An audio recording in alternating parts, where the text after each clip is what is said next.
right. Well, welcome everybody. Thank you so much for joining us here today.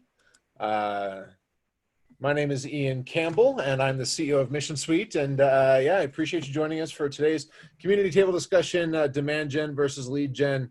What is the difference and how should we be using them to grow sales? Before we jump in, I want to address a couple of housekeeping items here. We will be taking questions throughout the session today, and I'll be opening up to Q&A at the end. So if you have questions, use that Q&A feature in Zoom, and we'll make sure that we can address them when they come up towards the end there. This is the second in a series of discussions that Dean and I have had that we scheduled to learn a bit more from his experience around sales and marketing. Dean's a serial entrepreneur with over 20 years of hands-on business growth, sales, and marketing experience. He's working with business-to-business companies across the U.S. that range from startups to the Fortune 500. His passion is helping small and mid-sized businesses achieve their growth goals by developing and implementing high-impact sales, marketing, and growth strategies. I've been fortunate to know Dean for almost 10 years now, since we were both living in San Diego at the same time, and I've gotten to see some of his work for some of the clients that we've shared, and I'm excited to have him here. So, Dean, thanks so much for joining me again. Thanks again, Ian. Appreciate it. Appreciate being on again. Absolutely. So for anyone who was not here with us last month, can you give us a bit about your background and experience, and you can go ahead and start wherever you want to start? Yeah, absolutely. So I've been in sales and marketing most of my career, and over the last 15 or 20 years, really been working with small and mid-sized business owners, helping them grow their businesses. So helping them generate and execute sales and marketing strategies that generate predictable, profitable revenue streams, right? That's what we all need in our businesses, and that's the goal, and that's what we do for our clients. Excellent, excellent, great. So last time we talked a little bit about the ideal client profile and where that sits in the buyer's journey, and kind of introduce all these concepts. This conversation is a bit of a continuation of the last one. Can you give us a quick recap of some of the key takeaways that we should keep in mind when we start this conversation and thinking about demand generation and lead generation? Yeah, absolutely. So we talked a lot about developing your ICP, your ideal client profile, which is really a description of the ideal person or business that's going to buy your stuff, your products or your services. And if you're not really clear with exactly who that is, that the individuals within the organization, but also the organizations that you sell to. And I should say that most of my clients are B2B. So I'm thinking in terms of selling business to business products and services. So I should say that. So if you don't understand exactly who it is that will buy from you, why they're going to buy and how they're going to buy it, then you're just guessing. You're guessing throughout the whole sales and marketing process. But honestly, you're guessing with your business because you don't know exactly how to position your services, how to message them, how to price them, how to package them, the whole deal. So it really starts with really understanding the ideal client, and that impacts every element of your business. Yeah, excellent. So let's start this conversation focusing in on demand generation. This is a term that feels like it's a relatively recent addition to the marketing lexicon. Can you give us an idea of what we're talking about when we talk about demand generation? Yeah, absolutely. So when I talk about, or I hear people talk about marketing, it's just so vague. It's so general. It's like saying business, right? Or I'm in business. Well, what do you do, right? So demand generation is a newer sort of subsection of marketing. And you often hear demand generation and lead generation used interchangeably, and we'll get into what lead generation is. But I'd like to take a quick step back and think about the buyer's journey. We touched on that last month, and how your buyers identify the problems in their business they want to solve, how they go about finding solutions, and then ultimately buying a product or a service. So demand generation fits into that very early stage of the buyer's journey, right? Before they've even really figured out exactly what they need to do to solve a problem. So demand generation really is about creating awareness around the solution you provide, or a demand, a need, an input, a flow through of leads into your business. So I'll give you a quick example. I'm a small business owner. I've got challenges with cash flow, and I'm searching how to improve my cash flow online. I'm looking on LinkedIn to find people that deal with cash flow. So I don't know if this is a system problem, QuickBooks issue. Do I need a CFO to help? I don't know. I just have a general problem. Well, with good demand generation marketing, I can help locate that buyer, right, that prospect, and help them educate them around the problem that they have and how I, as a business owner, can help solve, or a service provider can solve that problem. So you're educating as well. And you're also creating demand for your product by aligning what you do with the problem they're trying to solve. Does that make sense? It does. Yeah, absolutely. So, and you brought this up. Personally, I've been working in marketing for just about 20 years now, and even I use the two terms interchangeably at times. So, for business owners who might be engaging a marketing firm or consultant and whatnot, how important is it to make sure that these two things are kind of clearly defined when we go into these conversations? I think it's hugely important, because if you're going to measure everything you do in your business to know what's working and what's not and where you're going to invest, you need to understand the result of what you're trying to do. So if you're doing marketing activities and you don't really know what the goal is, we need more business. You're going to be the results are going to be iffy at best. But if you know that demand generation is about building awareness for your brand and your solution, then you can measure that, right? So it could be content that you put out there that's not gated. You don't require anybody to give you their email address to see it. It could be free videos, for example.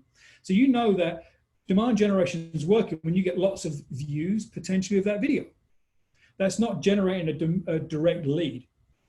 So if you're trying to measure lead generation with demand generation activities, you're gonna miss. So it's really, really important to understand the outcomes so that you can then adapt the right techniques and tactics to that particular goal. Okay. So someone just commented that demand generation is the auto glass guy going around breaking windshields. Yeah, it could be, right? Yeah. So outside of that, can you give us a sense of what some real demand generation tactics might be? You mentioned videos, content, things like that. Can you dive into that a little bit more for us?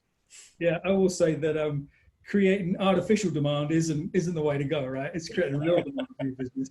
So yeah, I think that some of the things I mentioned, so usually it's lots of free content. That's really where demand generation really grabs hold of your audience.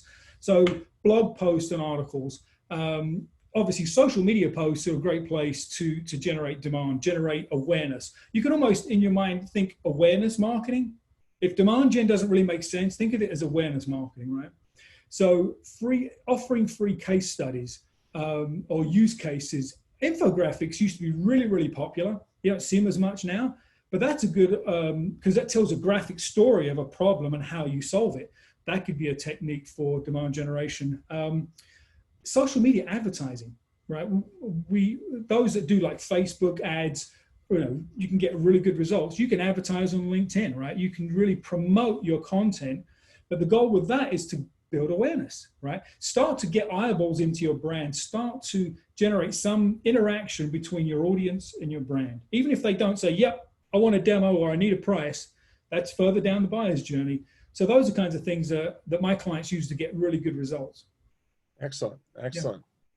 So how does demand generation differ from lead generation? Like, again, you kind of alluded to this earlier. Can you kind of give me an idea of what lead generation is, or what we should be thinking about when we're talking about lead generation and how it's really different from demand generation? Yeah. So lead generation typically is you're targeting activities, content with a call to action to a known list, a known entity, right? So whether it's your ideal client profile and you've bought a list of CFOs, let's say you sell to CFOs, you've bought a leads list and you're going to do lead marketing into that list. Mm-hmm. And the goal is to get them to raise their hand to want to know more. So that's the big difference. Is demand gen is building awareness. Lead generation is really starting that interaction, getting them into the top end of the sales funnel, really, right? Mm-hmm. You want them to ask for more information. Maybe demand generation gets them onto your website and they start poking around. And then you have a landing page for a free download. They download it, but that's gated content, right? They have to give you their name and email address to get that content.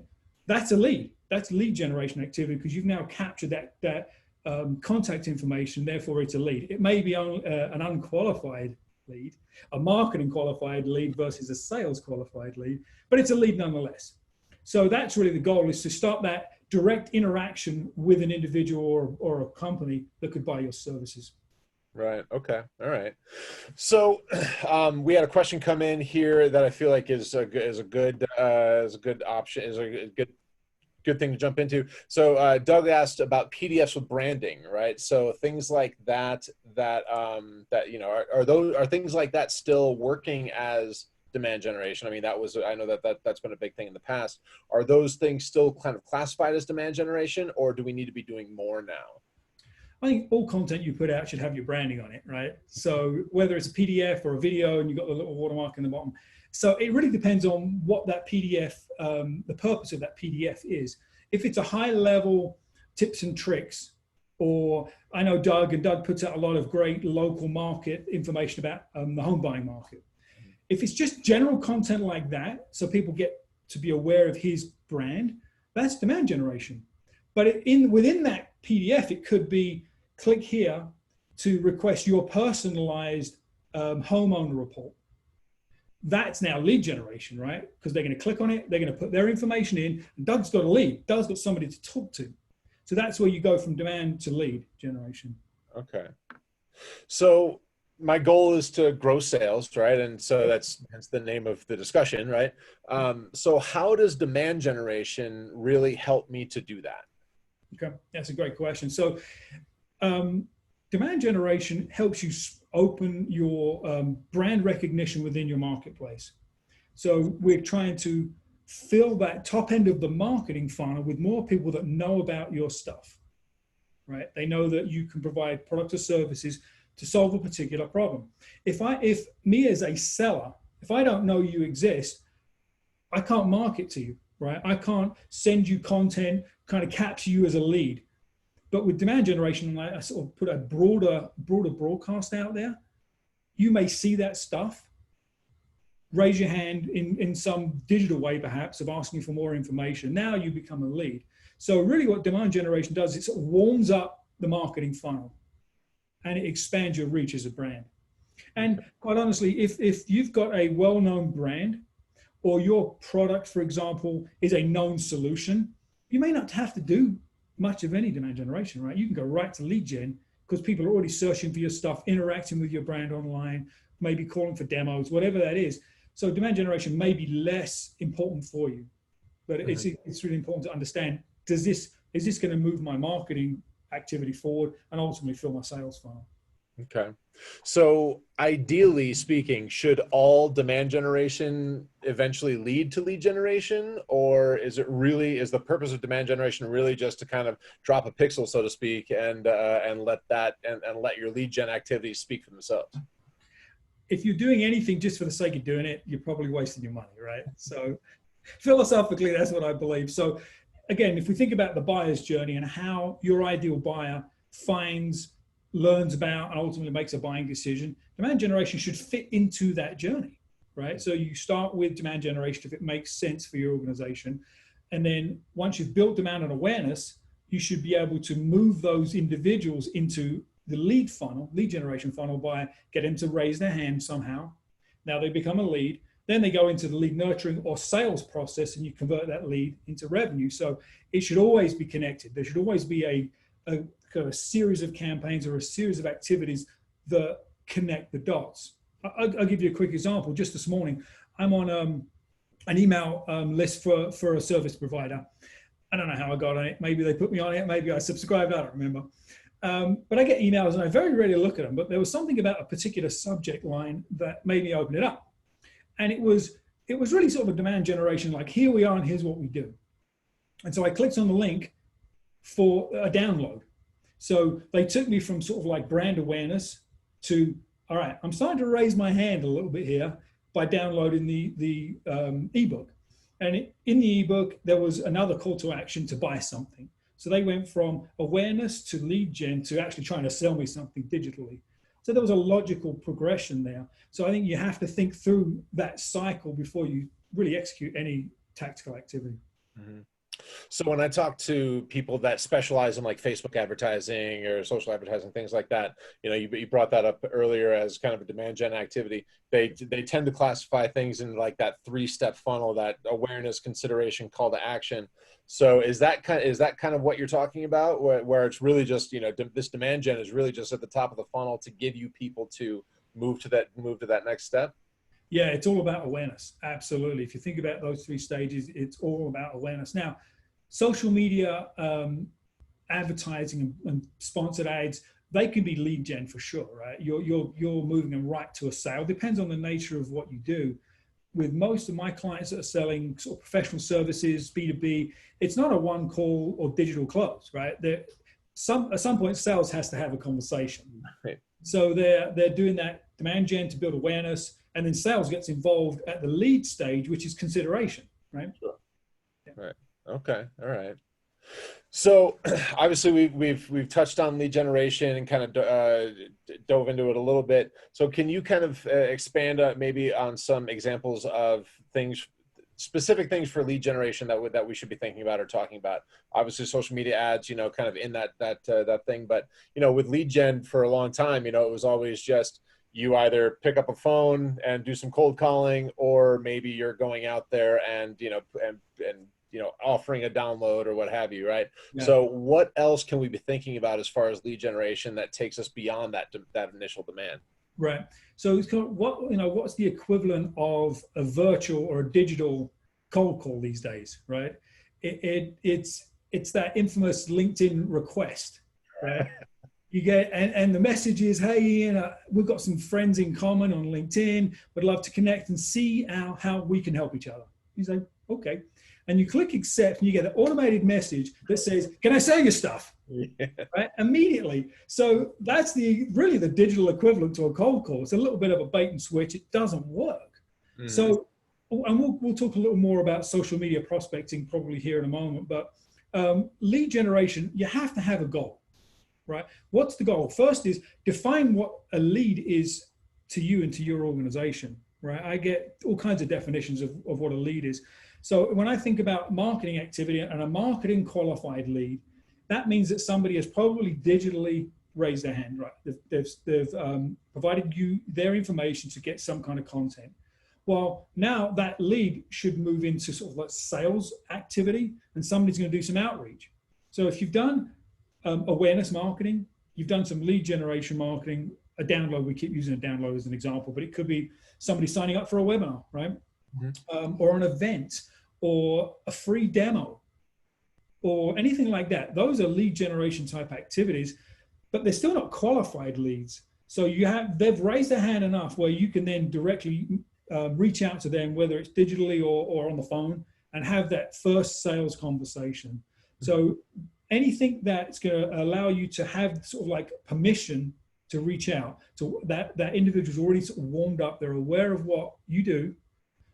That's lead generation. We talked about last time that Harvard Business Review did a study a couple of years ago and said that buyers of B2B services are usually 60 to 70% of the way through their decision-making process before they ever want to talk to a salesperson. Mm-hmm. So what are we doing in that first 60, 70% of our relationship with them? We're creating awareness so they know we're here and we can do the things to solve their problem. And they're starting to ask for information digitally, usually. So that's how you can use lead gen or lead qualifying activities before sales ever has that sales conversation.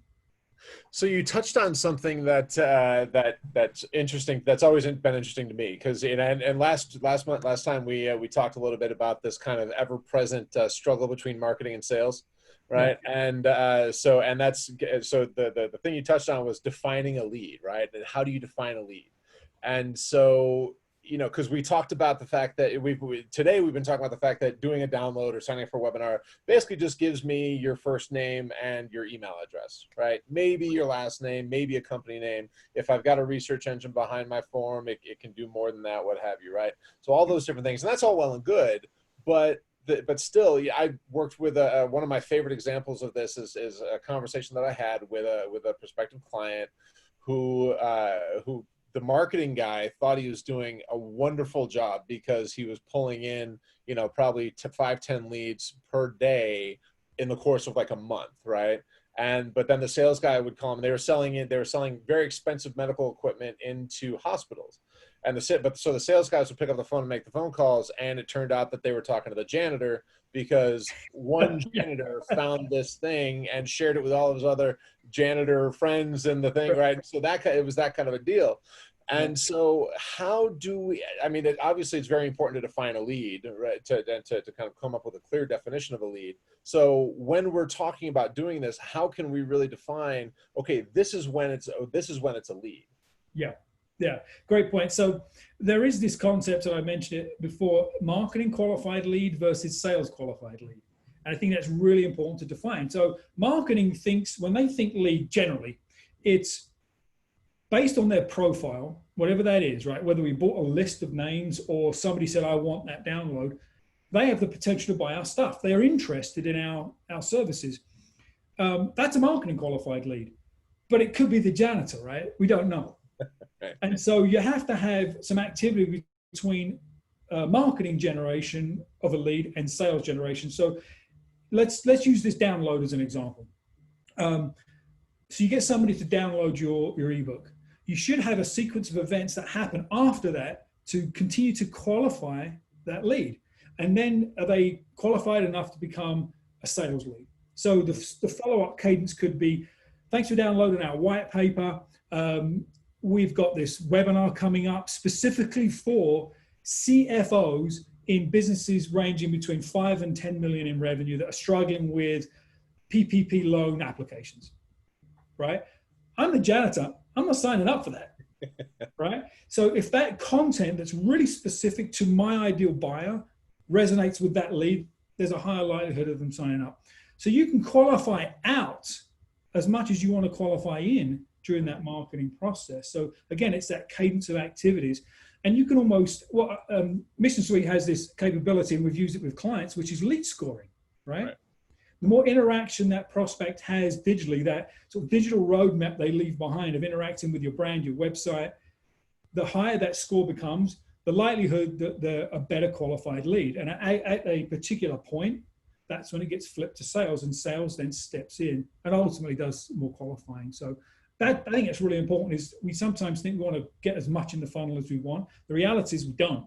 We want the least amount of high quality leads in the funnel, and we can qualify that out during the marketing process by doing some of those things. Gotcha. Okay. All right. So that's interesting. So yeah, so it sounds like obviously that's important. So, so things like webinars would be good qualifying steps along the way. And I mean, we before this conversation, we talked a little bit about lead nurturing and whatnot. So is this what we're talking about when we talk about, because I mean, I'm sure that everyone's heard about lead nurturing. Is this what we're talking about when we're talking about lead nurturing? Is kind of nurturing somebody from the marketing, hey, I'm interested in this walker that, is going to help my mom walk better, to all of a sudden, hey, I'm the CEO of a hospital and I need 20 of these things, right? I mean, is that lead nurturing thing, is that what we're talking about? Because I mean, I've always looked at it as like more of a sales thing. But yeah, so I guess, can you speak to a little bit to that? Yeah, I think you're right. I think of lead nurturing as moving somebody through the sales funnel versus the marketing funnel and kind of qualifying in and qualifying out.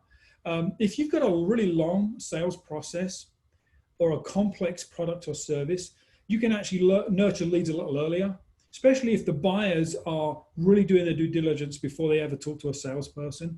You can nurture that buyer along by providing the right kinds of information. A really great one is an ROI calculator, right? If you're a software company and one of your promises is to reduce cost, a good lead nurturing tool, or even a lead generation tool actually, is an ROI calculator. Because what you're going to do is they're going to have to put in more information than just their first name and email address. They're going to have to give you some financial information, number of employees, whatever is appropriate to be able to come up with that calculation. And if they do that, you've really got a much more qualified lead, and you score them higher, and you can then have, what's the follow-up? So if the follow-up, if the result of this ROI calculator is some kind of metric, and if that metric falls in this particular range, you can tell them, you fall in this particular range, you should jump on this webinar or sign up for the free demo of how we can help you increase that ROI. So you can have these logical next steps. And if the buyer is not ready to be pulled through that journey, they're not going to engage. But if they are, you can nurture them along step by step. Right. Interesting. So, and obviously going back to your original point, this is all tied to a buyer, to a specific journey, right? And you've got to know beforehand how to do this. So, I mean, and you've talked about lead scoring and things like that. How intense should we get with our lead scoring to tie and where should that, I guess, where should that play as we look towards the buyer's journey? Yeah, I think it depends on your business, the type of product or service you're selling, how long the sales cycle is, how many deals you want to close, right? There's a lot of factors involved in this. So if you find that you've got a high volume of leads and you're having a hard time managing that lead process, assuming you've got it automated, right? Using Mission Suites to automate your follow-up is one easy way to manage a high volume of leads. But assuming I did not ask him to say that, by the way. I have to say that, right? Little plug there for you. If you're struggling with a high volume of leads and you want to really sort of pare that down and only have the high dollar interactions, sales interactions with those better qualified leads, then you lead score a lot more with a lot more disciplined approach. But if you're in an early stage and you just want to talk to anybody because you're trying to figure out what the real need is in the marketplace and getting buyer feedback, then you're probably you may not even lead score. You may just say, all right, if they download the ebook, I'm calling them, man. Because I just want to start getting market feedback. So it depends on where you're at in your cycle, but having the logical steps and then the gates for the next step, if they do this, then we do that. Thinking through that process helps flush out, should we lead score? Should it be really disciplined? Is 5 out of 10 enough? Or do we want to get them to 7 or 8 before sales reaches out? It's really dependent on your individual business, but you've got to think through this whole cycle. And again, thinking about how the buyer buys, because sometimes, if we've been in sales, you've talked to somebody that says they can make a buying decision, and the reality is they're just an information gatherer or maybe even an influencer. So you want to score those people early enough to have an early enough conversation that you can get to the actual influencer or buyer at some point. But if you wait too long, they already may have made a decision and you didn't have an opportunity to have a sales conversation with them. Sure. It gets into the whole conversation about never letting someone tell you no that can't tell you yes, right? Right, exactly, yeah.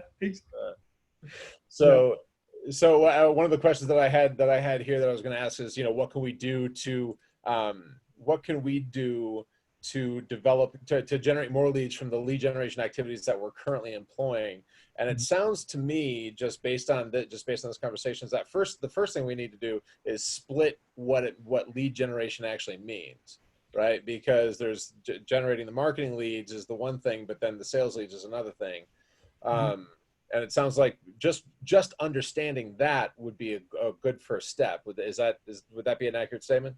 Oh, absolutely. I can't tell you how many times I've sat down with the business owner and I've suggested something and they said, oh, that didn't work. Right. Whatever it was, it didn't work. And when you dig in, you find out they tried that thing once. Right, sure. 5 years ago. And of course, the market's changed a lot recently. Right. And they didn't really track the follow-up. They didn't have a follow-up plan. That was just like they threw this thing against the wall and see if it stuck. So I would say one way you can increase the number of quality leads in the funnel is start understanding what's generating quality leads today. Right? Go back and look at what you're doing. And if you're just building your business today based on referrals, great, right? We all, in professional services, that's a lot of where our business comes from. Yeah. So not all referrers are the same. They're not referring for the same reasons. They don't necessarily think of you and your products or services in the same way. So develop a profile around that ideal referral partner, all right? And then go out and do some lead generation, find more referral partners that look like that have a higher likelihood of referring. So don't waste your time on Facebook. If you know that your best quality leads are coming from referrals, but you're not getting enough of them, then focus your lead gen activities and your referral partner relationships around that. That's where you're going to generate leads. So there are so many new marketing tactics every day, every week, right? So should I be on Pinterest? Well, you're a construction company. Maybe, if you want, but I'm not sure you're going to generate leads, right? So it's really easy to get distracted. So sometimes just going back to the basics and figuring out what's working today can help. Right, right. Okay. They sound so, elementary, but that's usually missed. That piece is usually missed. Right, sure, sure. So, do you have any sort of recommendations on how to kind of, whether it's have that conversation between marketing and sales, or just kind of have that brainstorming session with yourself if you're a solo entrepreneur? Do you have any recommendations for us as to what we can employ to really, and you may have already answered this and I might just be asking in a different way, but if we're trying to say, okay, so this is what I need to do to get from a marketing to sales qualified, this is how they're different, and kind of really have that conversation as if we were talking to our VP of marketing and VP of sales.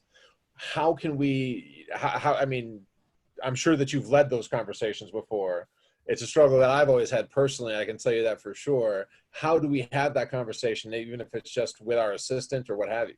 Yeah, it's a great point. And I think it goes back to taking an empathetic approach to marketing and selling.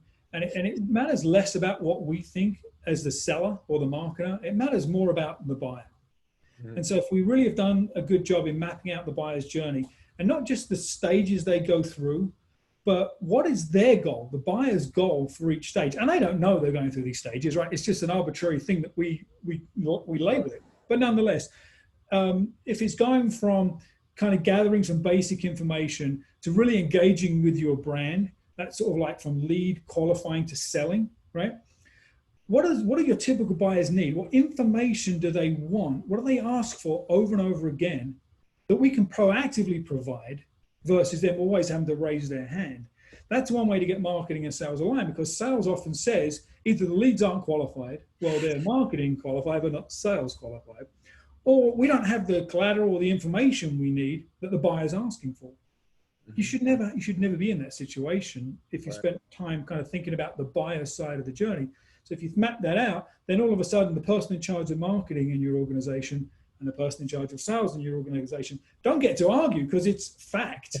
Right? Yeah. It's not about what we think, it's about what they need. And that really helps with alignment and sort of like the gate process through each step of the funnel. Sure. Excellent. Did I answer your question? I'm not sure. Yeah, absolutely. I appreciate that. So you brought up social selling a little bit, just a bit ago. Obviously, this is another buzz term that we hear a lot these days, and from these software companies that enable the automated messaging and things like that. Can you kind of tell us a little bit about what it is and what it is and what it's supposed to be, and how to do it, how not to like how to do it right so that you're not doing it wrong. Absolutely. Well, again, in context, if you're selling B2B, right, you're not selling a consumer product or a consumer service. That's important because the approach can be different. So the first word in social media is social, right? Mm-hmm. And I think sometimes we think it's more media than social. And so you get these people that broadcast sales messages, they spam your inbox, and all this kind of stuff. So to be effective at social selling, it's not that. It's not that. So I have a client that she provides executive coaching services to C-level executives in companies of 300 million and above. So big organizations, lots of typically gatekeepers to get to that individual. And she's had a ton of success social selling on LinkedIn. Mm-hmm, mm-hmm. And the basic process is this. We talked about the ideal client profile, right? The profile of the business that's going to buy your stuff. Well, you want to identify individuals on the social media platforms. I'll use LinkedIn as an example because I tend to use LinkedIn mostly for our clients. Mm-hmm. So you want to create your IPP, which is your ideal prospect profile. So what is the profile of the ideal person that you want to engage with? So if I used the CFO as an example earlier. So if it's a CFO of a certain size company, perhaps in a certain geographic area or a particular industry, you can do that really easily on LinkedIn, right? You can define with Sales Navigator, you can build a filter for just those individuals. So if you know that's who they are, and those individuals tend to be male between the ages of 45 and 60, again, I'm just making this up, you can start to craft a message that will resonate with that persona, right? So the language you use and the message and the offer is going to be different. But where this particular client I mentioned, she's selling to C-levels in these larger companies. Her outreach, her first message, which is really just a LinkedIn request with a personalized message, basically says, and it varies slightly, but basically, it's kind of like I mentioned earlier, we have some similar connections in common. I would love to learn more about your organization and how we can support each other, right? So it's a very social, non-selly script. Mm-hmm. And you would think that with that profile of that persona, you wouldn't get a lot of responses. She gets tons of LinkedIn connection requests accepted, right? So she gets them, they get accepted. And then she has 2 more emails that follow up that basically say, love to learn more. Let's set up a time to chat. Mm-hmm. She doesn't talk about her services. She doesn't talk about anything that she wants to sell. She continues to sort of build that social connection with that individual. Mm-hmm. And when she gets them on the phone, she continues with that same social dialogue. What's going on in the business? How's COVID affected your organization? What are your challenges? How are you pivoting? And of course, what happens is they tend to say, well, I looked at your profile. Tell me more about what you do. Sure. Now, the reality is that these people are checking her profile out before they even accept the request. So there has to be some level of want there. But that's all done through LinkedIn. And it's a number of really well-defined outbound messages. So you're sort of warming up the lead, you're building social equity with that individual. And they've said, it does make sense to have a conversation. And you can imagine that conversation is very different to having her cold call the receptionist of the CFO of a Fortune 500. She's not going to get them. So that's just one example of how she uses social selling to build her sales funnel. And the truth is, she's not selling on social media. She's building connections and relationships. Right. Sure. So it seems like this is kind of falling somewhere in the middle of a demand gen and lead gen kind of straddles the line a little bit. Is that right? Yeah, it really does. And I think that the first message is really about awareness, right? Demand generation. And then as you start to have a dialogue, the lead becomes a lead when they say, sure, I'll have a conversation with you. Sure. So you sort of, you're spanning both of those activities. But the key is not to fall into the old habits of pitching too soon, right? Spamming somebody's inbox. You get that LinkedIn request and that automatic message that says buy stuff, right? You want to unconnect immediately with that individual. So that's counterproductive to the goal. Sure. So you have to have patience with the process. So this is not a situation in which that old saying, close early, close often, really applies, right? ABC always be closing. Nope. Right, exactly. Alec Baldwin, slap your face. Right. So do you have any, what other advice, do you have any particular tools that we should be using, anything like that, for if I wanted to get involved in social selling and kind of jump in on this as an aspect of, like you say, kind of straddling that demand and lead generation world? What should I be using to really make it worthwhile and make it effective? Yeah, I would say it depends on the platform you're using. Certainly with LinkedIn, and it also depends on the number of outreaches you want to do every day or every week. If it's just a small handful, then they can certainly be done manually. But as soon as you get into 10, 20, 30 a day or much, much more, you really should use some tools to automate that. So Cleverly is one platform that does that pretty well. Copilot is another platform that does it pretty well. And really what they do is you have to have the LinkedIn Navigator subscription. Right. Gives you that really granular filtering and all the information that you don't get when you have the free subscription. So you have to have Navigator, and then these things sit on top and use your filtering that you've built to actually send those outbound messages and then automate the follow-up.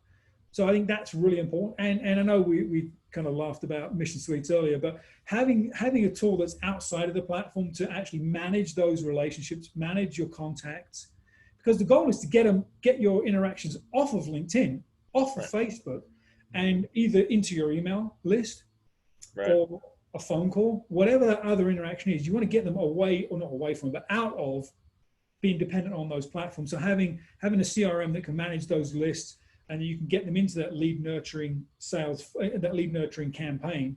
You can't do that in LinkedIn. You have to do that through an email marketing tool. Yeah, right. Excellent, excellent. So, just a quick reminder to the attendees, we are open for questions too. So, if you have questions, definitely let me know. We've got a couple that are in here. One came through on the chat, saying going back to your conversation about referral partners and whatnot. Would you advertise referral incentives right out on your website, or keep that for more of a face-to-face conversation? That's a really good question. I think if your business is built around the channel, right, generating leads and revenue through channel partners, resellers, then I think there's a time and a place for that. But I wouldn't put it like on your, if you're driving user traffic, potential prospect traffic to your website, they don't need to see that stuff, right? They can see that you're a strategic partner with Dell or IBM or whoever. That's fine.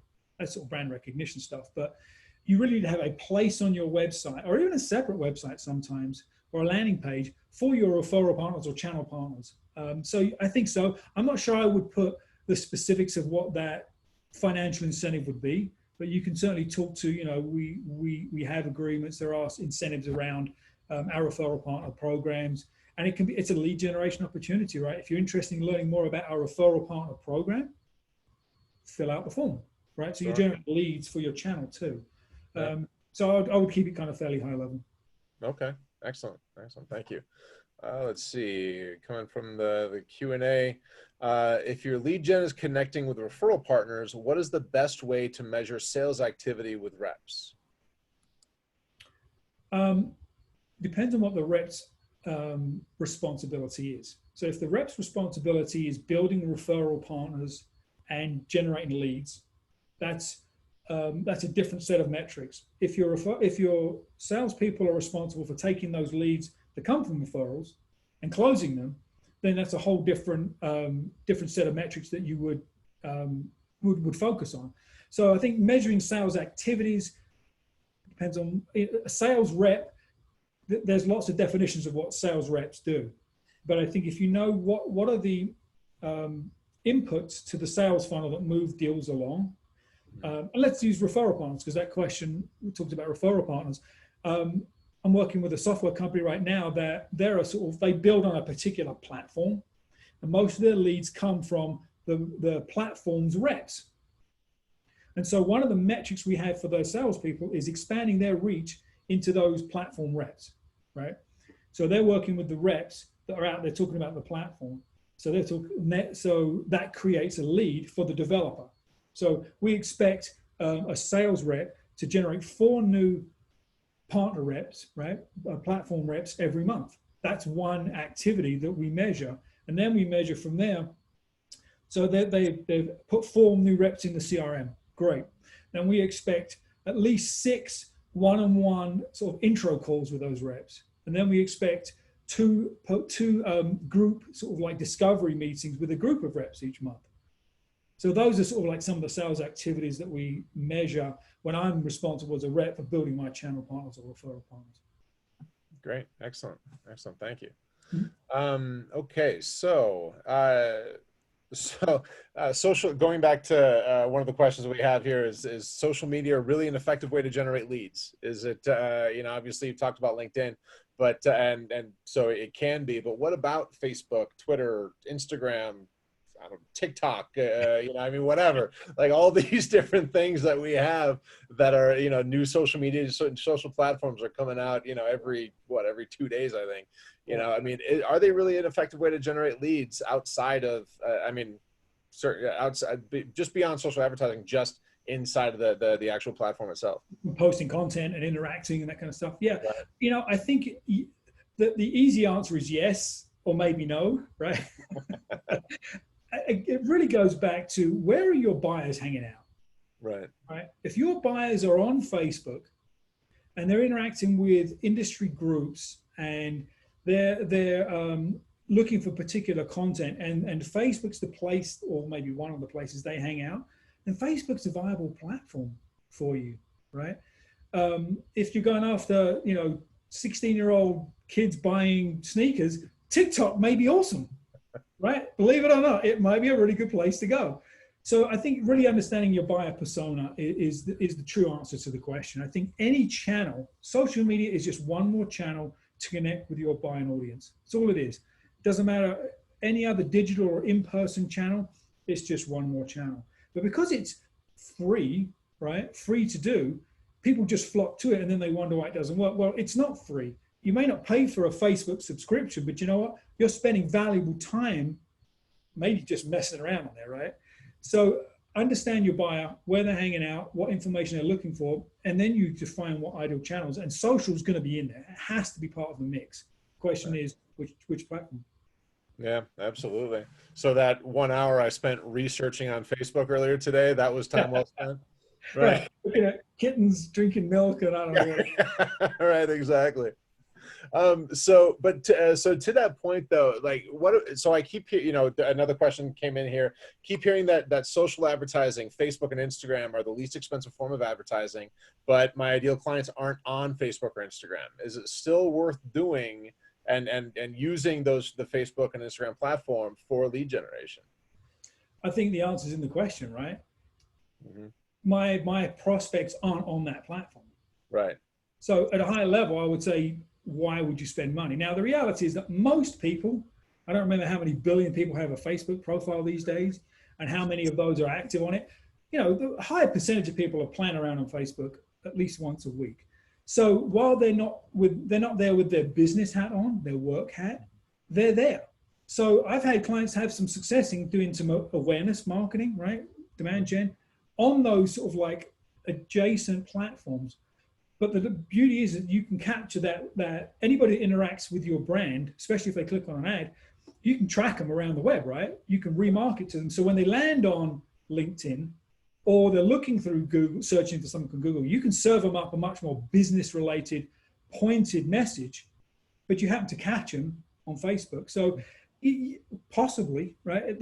There actually is a lot of opportunity with these sort of more social, personal platforms, but you have to be able to connect the dots outside of like a Facebook, for example. So I guess it sounds like know what your purpose for advertising there is going to be, right? Right. Understand that it might not be for getting a lead, but rather just kind of encouraging awareness marketing. Yeah. Right.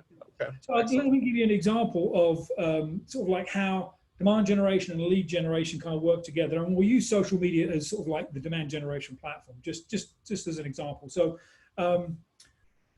let's say you do a short video for LinkedIn, and it's I use my world for just as this example. It's like never cold call again. How to use LinkedIn to generate high quality leads, right? So I'm like, I want to hear about that. It's a short video, 2 minutes.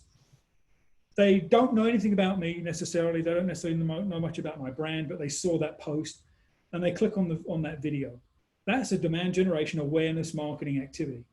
I don't necessarily expect them to say, sell me stuff, right? I'm ready to buy stuff. No, that's not the goal. The goal is for them to be aware of what I do and shine a spotlight on the problem they have, which in this case is they want more leads and cold calling is not working for them. Mm-hmm. Mm-hmm. That's the purpose of that video, short, sweet, to the point. But at the end of the video, I could maybe make a little bit of a call to action, soft offer, which is, if you've enjoyed this video, if it was worthwhile, click on the link below to download your LinkedIn lead generation strategy template. It's free, come grab it. So now I've kind of created a lead generation activity. If they click on that link, give me their name and email address and download that template, that's the lead generation piece. Now they sort of raise their hand to say, I'm starting to interact with your brand. Mm-hmm. So then they get into the sort of the lead follow-up funnel, right? The marketing funnel. And so now I've got their email address.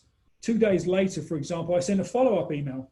I really hope you use the template. If you have any questions, certainly connect with us on X, Y, and Z. Oh, by the way, you may be interested in this free training that we've got coming up, this free webinar we've got coming up. Right. They raise their hand again. They sign up for the webinar. Now I've really got an interaction with them, an opportunity to have a conversation. So I took them from this sort of like fairly easy to create video on LinkedIn to now I've got some interaction and they're raising their hand multiple times with my brand. Right. So you go from demand generation to lead generation to now really they're in the sales funnel. They downloaded the template, they joined the webinar, they tried the free thing. I'm gonna have a conversation with them. Yeah. So it sounds like there's a lot of these like kind of two-in-one, opportunities for demand generation and lead generation, where you can create that kind of free demand builder and awareness builder, but also turn it into a lead gen opportunity. Is that right? It really is, because yeah, absolutely, and that's part of knowing what the next step is. Because you can just there are people that just put really great content out there, but I don't really know what they do for a Right. living, right? They make this free content, which is awesome, but I don't. They've never sort of told me that story or even sort of weaved it in. Hmm. And so I think that's great for giving back, but it doesn't move your organization forward. So I think you have to be able to step into that next sort of story or the next conversation with the audience. Right. Excellent. So we have another question here from Doug. In the realms of demand gen and lead gen and social selling in the mix, what recommendations do you have on what portions or percentages of the activities are outsourced? So what should you be sending to somebody else to get done for you? Yeah, yeah, that's a really good question, and I think it's something that a lot of business owners struggle with. Right? If I can do it quickly and easily, I should just do it. Right. Well, maybe not. Right? So I think that if the reality is this is that if you're doing some simple things like a quick video or reposting some content, that's good. I think it's good to be the business owner, the face of the organization, interacting online with your audience. That's really important. But as soon as you start getting into more sophisticated things like advertising, whatever that is, any kind of paid search, um, building landing pages, creating content that's more than just a few-minute video, that's specialized work.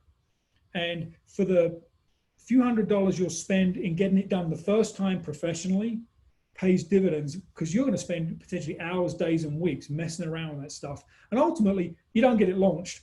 And that's really where the rubber meets the road. It's just get something out there. So I say, unless you can do it quickly and efficiently at a level of professionalism that makes sense for your audience, outsource it. Because Yeah. ultimately, your best and highest use of your time is doing the thing that you do that generates revenue in your business.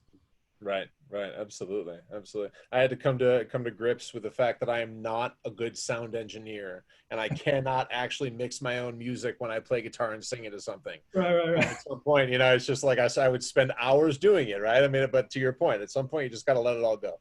Yeah, just because you've got iMovie on your Mac doesn't mean you should Right. be the next Steven Spielberg, right? It just doesn't.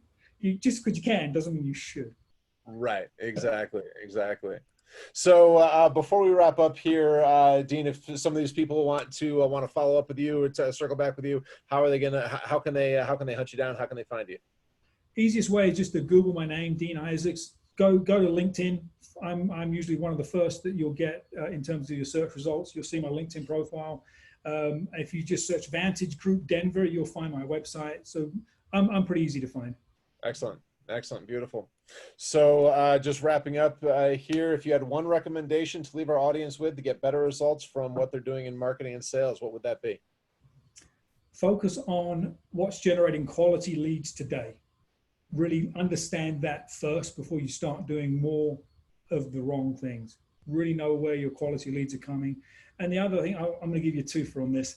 The other is understand your buyer and where they go to find products and services, solve problems within their organization. If you know those two things, you'll be able to cut 90% of the waste out of your marketing activity. Excellent. Excellent. Well, Dean, thank you so much for joining me today. To everyone in our audience, thank you for joining us as well.